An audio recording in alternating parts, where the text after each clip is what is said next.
Hey Dunchbags, what's going on? It's Landon Remixes here, and it is time for the mid-year review, the video that I do every July to kind of showcase the best albums and EPs that have come out in the year so far. It's always cool to do a video like this because yearly the year-end top 10 albums and EPs countdowns that I do on this channel tend to look very different than they do on this list, so it's always nice to kind of look back and see how things have changed throughout the year, what holds up well, what doesn't. My version of this video in 2016 included everything that I gave an 8.0 or above, but it seems that either my ratings have gotten really strict or the music this year generally just hasn't been very good, and I think it's a mixture of both of those things because the amount of 8.0s or above, so 8.0, 9.0, 8.5, 9.5, and 10s has been 5. And that might seem like a decent enough amount, but I review a lot of albums and EPs on my channel. In fact, I gave 6 just in the 7.5 category. And that's why I'm kind of widening the gap per se for this year's mid-year review. Everything 7.5 and above is going to be included, so obviously if you do the math, that adds up to 11 albums and EPs, which I think is a decent enough list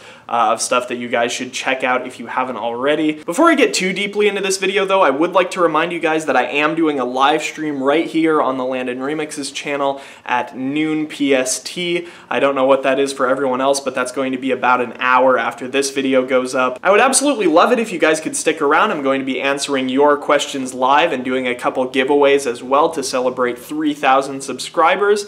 And maybe if it goes really well, I'll do more live stream events in the future. We'll see. And without further ado, let's get into the mid-year review. First up, we have I See You by the XX. We started out 2017 on a really good note with this album. This was the first album, actually, that I reviewed in 2017. After Jamie XX took off with the album In Color, it seems that Romy and Oliver Sim gained a whole new respect for him and kind of let him take the lead in a large part of this project. Therefore, the album came out overall with a much more tied together electronic sound throughout it. There's some absolute house jams on this album. The sampling is on point across the board. I personally was a big fan of the XX's debut album, and I See You managed to surpass my love for both that and their sophomore record, although I wouldn't say I necessarily prefer it over In Color by Jamie.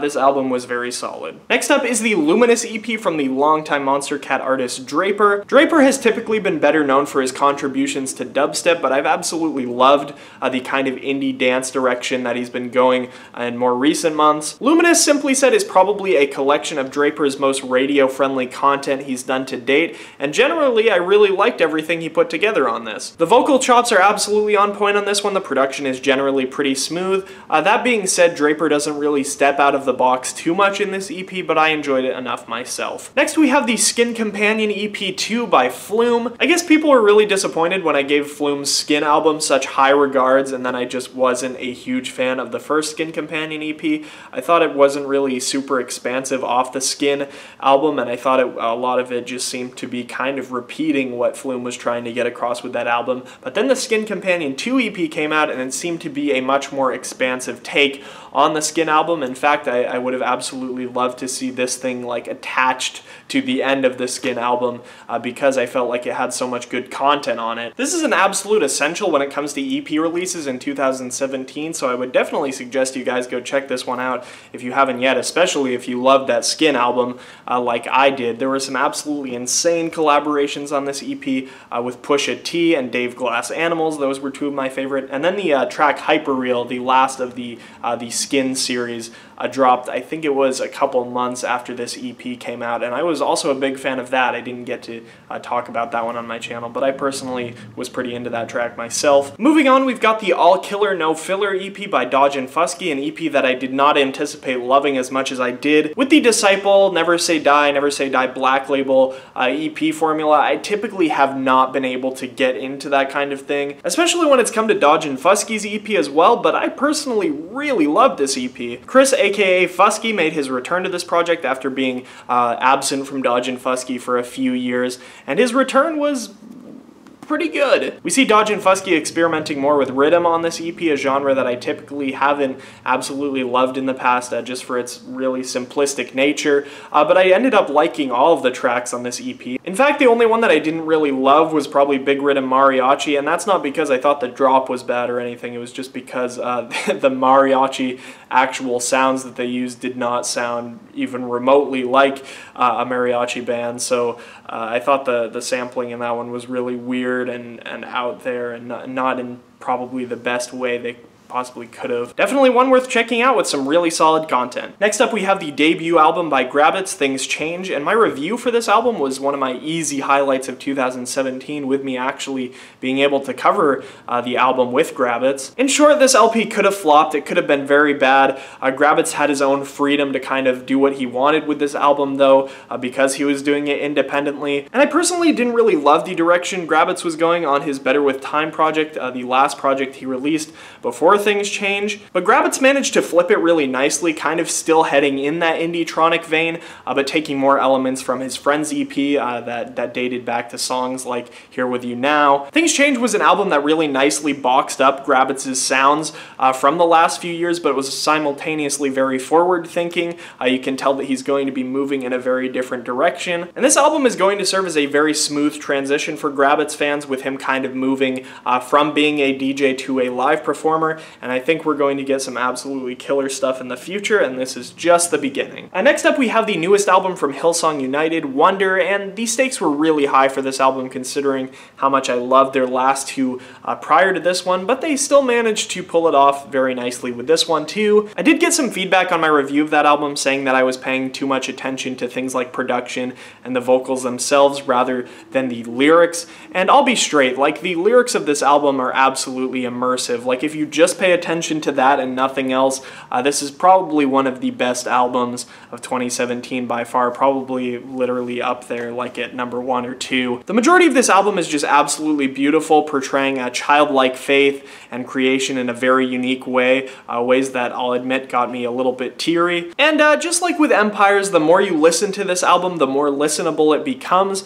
That's kind of what happened with me giving that album an 8, and then it ended up on my number 1 of 2015, so don't be at all surprised if this album ends up in my top 10 at the end of the year. Next, we have the debut album from the king of bounce, Deorro, called Good Evening. I was really surprised with this one in how conceptual it was, it being really tied together by these interludes which take up like half of the album. Strip away those interludes and this album really doesn't have a ton to offer past what Deorro has already done with his sound. I would have liked to see him do a lot of different things with his production, kind of stepping away from bounce, but we really see that kind of remain a central theme of this album, but it is very unique and I liked it just enough being his debut album. Moving on, 9 by Cashmere Cat. I love Cashmere Cat's really unique take on pop music. It kind of reminds me of Flume a little bit in a way where you can kind of combine these really wonky productions and these pop vocalists to make something that actually works together very nicely. This is probably best showcased on the album's title track, although that isn't to say there weren't other moments on this album that I absolutely loved, although there were a few that I really kind of despised, like that Selena Gomez collaboration. That being said, as a debut album for Cashmere Cat, I feel like 9 really did everything it possibly should have done, and I really liked it. Next up, we have the newest collaborative effort from Killer Mike and LP, Run the Jewels 3. Definitely wasn't disappointed with this album. I always love Run the Jewels' more aggressive nature when it comes to their lyrics and their general flow and style. LP's production is always on point, but this album, does it hold up super well kind of going into the summer? It's not really that type of album. Really what the majority of things that are being said are in the album's lyrics, and a lot of those were centered kind of around this political season that was happening last year. So Run the Jewels 3 was a really nice way to close off 2016, but going into 2017, I don't really see the issues discussed as quite as pressing, although they still are fairly relevant.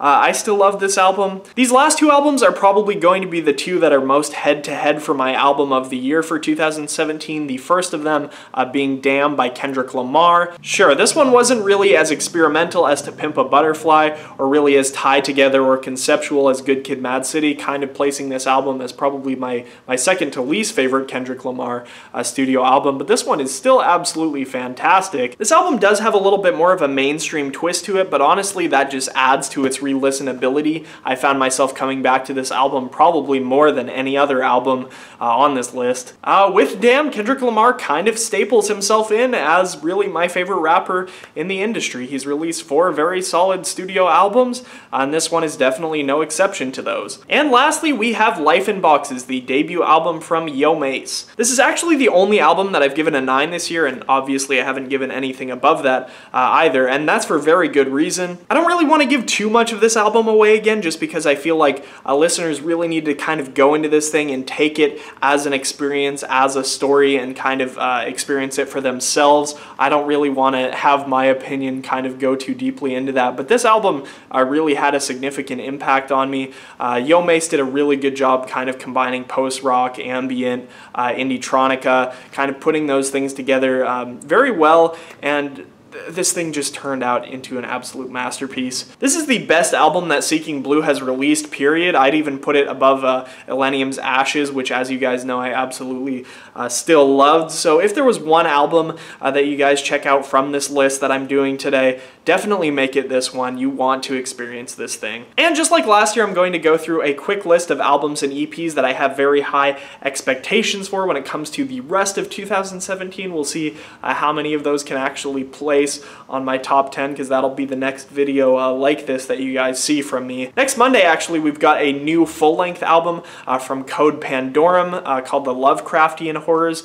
You guys have been kind of requesting a lot for me to review this artist, and I'm not sure how accurately I can really report on the more underground dubstep, just because I've been so more exposed to like the mainstream stuff, you know, like Disciple Never Say Die. I am regardless very excited to listen through this thing. We don't get the treat of having dubstep artists give us full-length albums a lot, so something like this, especially from one of the biggest names in that underground dubstep scene, is kind of a big deal. I'm really excited to see what Code Pandorum will bring to the table. Next up, later this month, we've got the debut album from Glacier called Life Force, and you might know Glacier from his collaborations with Dion Custom. That's where I found out about him from, but he's going to have a full-length album later this month, and that's very exciting. It's always exciting to kind of see an artist with such a unique sound really pull together an LP and see what they can do with it. I'm personally very excited for this thing. I think you guys should be too. Glacier takes a very unique twist to kind of the trap and future bass sound. If you haven't listened to his remix of Feel Like This by Darren Styles and Gamma, I would definitely suggest you go check that one out. I honestly preferred that version of the song much over the original. Personally very excited for that one though. And then in early August we have the debut album from Rez, Mass Manipulation. You guys have requested many times for me to review Rez, and I've really been looking for a good excuse to cover her, and her putting out a debut album gives me a very good excuse to do so. I'll finally be able to really dive into her sound. Hopefully I'll love it. Zomboy is releasing his EP Rot and Roll at some point this year as well. We don't exactly know the date as of yet, but I do have high expectations for that because I did like his Neon Grave EP quite a bit, as well as the remix package that went out. Hopefully the EP will be as good as Neon Grave was. Hopefully it'll be even better, but we'll see. And then finally, we've got some new Odessa coming out in early September. Odessa's last album was pretty heavily critically acclaimed, and fans have been patiently waiting for them to put out another studio full-length project. There have been a couple singles that have already dropped from this thing. I've really liked all of the work that I've heard so far. I haven't really dived too deeply into it. I think I only listened to the first couple singles, although I did think the song Line of Sight had kind of a more like organic Chainsmokers vibe to it, and the fans will tell you, no, it doesn't sound like the Chainsmokers, but you know, it kind of did. Regardless, I really like that song, as well as the couple follow-up singles that they put out, and I'm really excited to hear this thing in full and kind of dive and be able to talk about their last album In Return as well when I go into that. And that's basically it when it comes to my mid-year review. I hope you guys were able to find some albums or some kind of things that might sound interesting to you for you to check out yourselves. I personally like everything on the list a lot, and though with with 2017 being really such a dry year for music, I really don't think we've gotten a ton of really good stuff. Like I said, there's only been 1 9 that I've given this year, and that's the highest rating that I've given anything. So hopefully the second half of 2017 will give us a lot of great music. Like I said, I really do have very high expectations for both the Odessa albums and the Rez album as well. There is still a lot of content from the first half of the year that I do plan on covering on my channel, either in the form of a full review or a rapid fire review. It's probably most likely going to be a very big rapid fire review because there's a lot of content that I wanted to talk about that I've really missed out on, and I really need to catch up on that. But anyway, I hope you guys enjoyed the mid-year review. I'm Landon Remixes, and I'll see you later. Peace.